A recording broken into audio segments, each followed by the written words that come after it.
Hello everyone, Steve here. Just when you thought it was safe to go back on YouTube, here I am back with another video on tabletop baseball, and once again a little bit of a math focus on this video.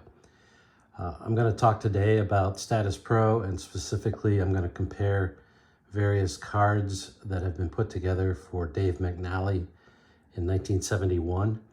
Before I do that, I'm going to do a brief intro about Statis Pro, but I'm really going to refer you to another video that I did a few weeks ago where I go very deep into this topic of how to make pitcher cards for Statis Pro. So I'll try to make this intro quick today. Before I go any further, I will say comments are very much welcome and encouraged. The whole purpose of this is really to inform and to promote discussion. And so definitely love your comments. You can like and subscribe if you want, but that's not the main reason why we're here. So as I mentioned, I'm going to talk about Dave McNally, so I'll show you his 1971 stats. I'm going to do a pretty detailed comparison of his cards, and I'm going to lead to a conclusion, which is pretty much the conclusion I reached at in the prior video.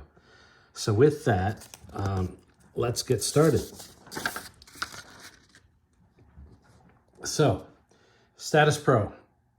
One of the unique features, I think, of Statis Pro, and one I like a lot, is that it's not a pure 50-50 setup in the engine. More dominant pitchers will control most of the action, and conversely, weaker pitchers will control less of the action. I will say, however, that the math behind it is effectively similar math that you do in a 50-50 situation like Strat-O-Matic.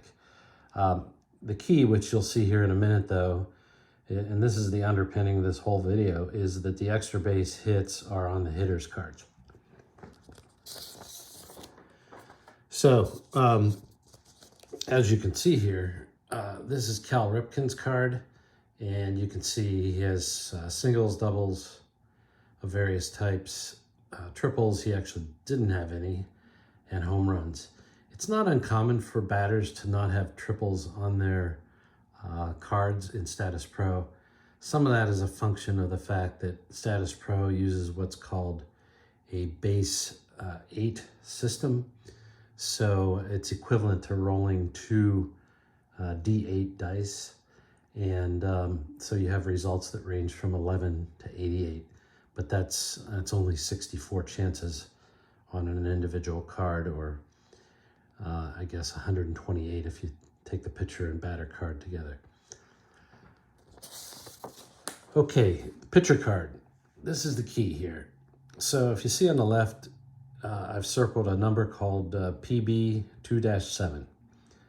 And that's kind of, it's pretty decent actually in this game. Of course, it's Dwight Gooden. And then how that gets used is the game, instead of dice, is usually played with these fast action cards. At the top, there's a PB number. In this case, it's a PB8. If you pick the PB8, in this case, it's not in the 2 to 7 range. And so control would go to the batter. But if the PB number was, say, a 5, well, that is within the 2 to 7 range, and Dwight Gooden's card would apply. What you see here also is that you only have singles on Dwight Gooden's cards. He does have strikeouts and walks and a few other things, but no extra base hits. I showed this in the other video, but the probabilities of these PB numbers is essentially the same probabilities that you get by rolling 2 D6 dice. The PB numbers range from 2-5 to 2-9 in the original game. More modern games also introduced a PB 4-7, which gives you a 50-50 chance of either using the pitcher card or the batter card. You'll see the other percentages there on the right. So a 2-5 card, that pitcher will only control 28% of the plate appearances. This is just a quick chart to show generally how they recommend you assign PB ratings. You basically take the population of pitchers, slice them up, and then you'll find very few pitchers have a 2-9 and a few more 2.8, and then in the middle, of course, you'll have a lot more. Historically, there was only a 2.6, which encompassed that whole range you see there between 4.7 and 2.6. But with the introduction of 4.7, it sliced it up a little finer. So in the last video, I mentioned that I thought isolated power was the right metric for purposes of assigning PB ratings. The original game recommended stratifying the population of pitchers by ERA. That has some challenges and quite frankly isn't really aligned with the mathematical underpinnings of Statis Pro. I did not invent this concept. I know one person who uses this in a general sense is Derek, who makes Statis Pro Advanced. His method is much more sophisticated than anything I would do. But in any event, feel free to pause the video and read this slide. And then here's an example of using isolated power for PB ratings. So I stratified the whole 1971 American League pitchers. I excluded some people with low innings pitched, and then I calculated all the isolated power ratings, stratified them, and came up with this table that you see on the left. So anybody with an isolated power between 0 and 0.079 is going to get a PB 2-9, and so on.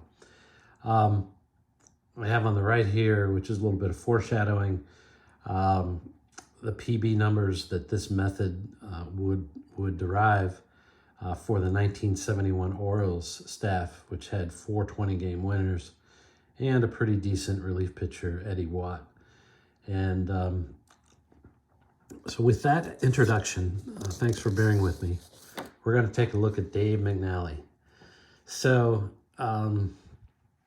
Dave McNally was one of the 4 20-game winners. He started game 1 of the World Series.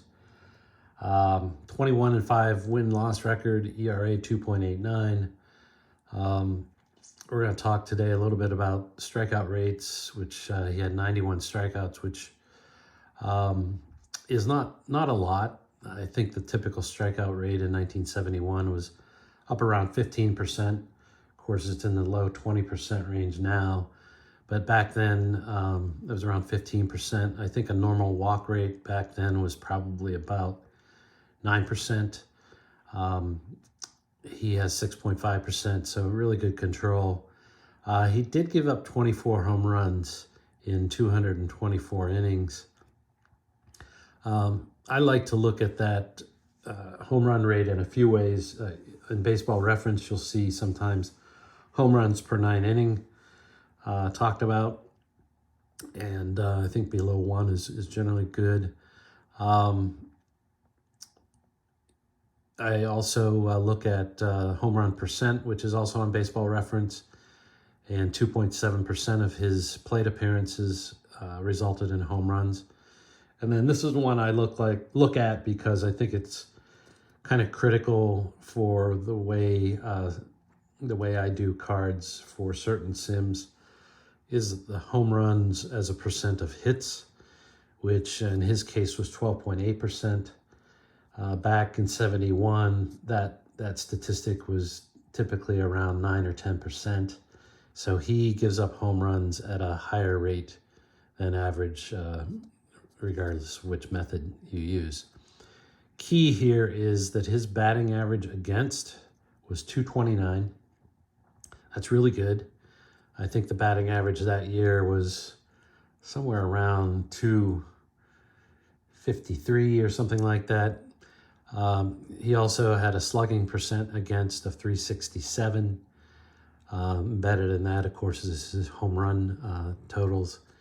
And then if you subtract the 367 the 229 from the 367, you get the isolated power number of 138. So let's look at some cards. And apologies, there's a lot of numbers here.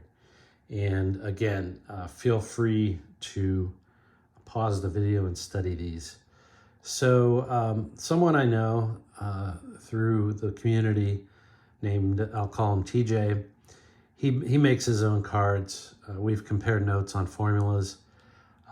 He gives Dave McNally a 2.8 PB rating, which means that his card will control action 72% of the time.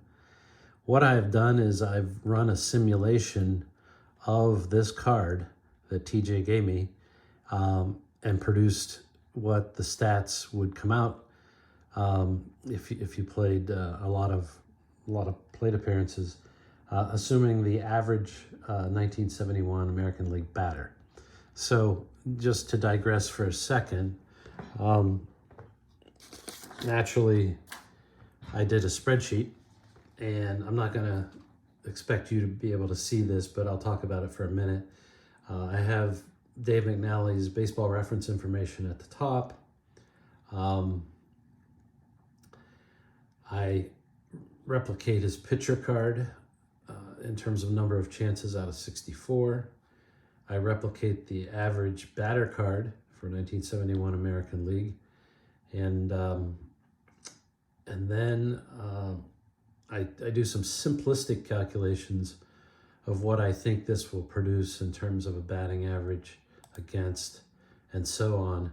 But what I really did then is I came down here and I wrote these complex formulas, which you can kind of see here. And I said, okay, if I enter a certain number of plate appearances, tell me what these cards statistically will produce in terms of results.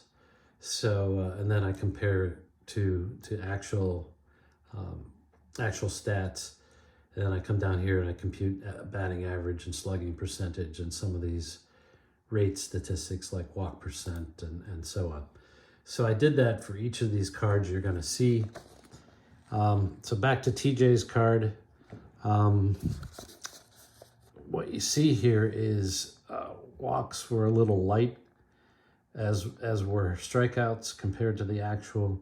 Hits batsman almost right on. About half the home runs that he gave up in real life, 12 home runs.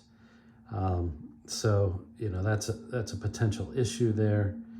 In terms of batting average against, it's really close. Just the difference is really noise. But because of the home run differential and some other mathematical issues, his slugging percent, McNally's slugging percent, is 303. So, you know, it's possible that McNally will perform stronger than what he did in real life if you use that first card. The second column is very similar. It's also a 2.8 PB rating. This was produced by someone, I believe, who sells cards, although I really don't see the person or company active on the forums. I just found a set of 1971 cards online, and McNally happened to be in there. So don't attribute this to anyone specific. Don't try to guess. I'm not going to tell you. It doesn't really matter. The point is, another 2.8 card walks a little closer. Actually, no, walks about the same as the previous card. Strikeouts almost right on. Hit batsman good. Again, only half the home runs. And so then when you look at the batting average, it's actually too low, to be honest. And as a result of the card, slugging percentage is too low as well. So next thing I did is I put a PB rating of 2.8 for McNally into my spreadsheet and just let it calculate.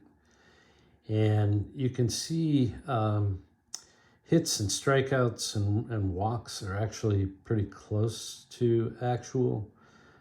Hits are a little light. But again, the spreadsheet pops out only 12 home runs. And so what you see there is what you would expect. A batting average against that is close to the actual, but not quite there. And then a slugging percentage that's, again, shy of real life. Next, I've labeled this next column JP. And what I've done is I found someone online who has a set of formulas for making Statis Pro pitcher cards. Doesn't matter who it is. I've done my best attempt to take those formulas and make a McNally card. That set of formulas suggests a 2-7 PB rating, which means the pitcher is only going to control 58% of the outcomes. And what you see here is slightly different. Hits are a little higher than actual. For whatever reason, strikeouts are lower. Walks are quite a bit higher. Hit batsman actually goes up a little bit, but not much of a difference versus real life. Now you see home runs, 17. So we're getting a little closer to real life.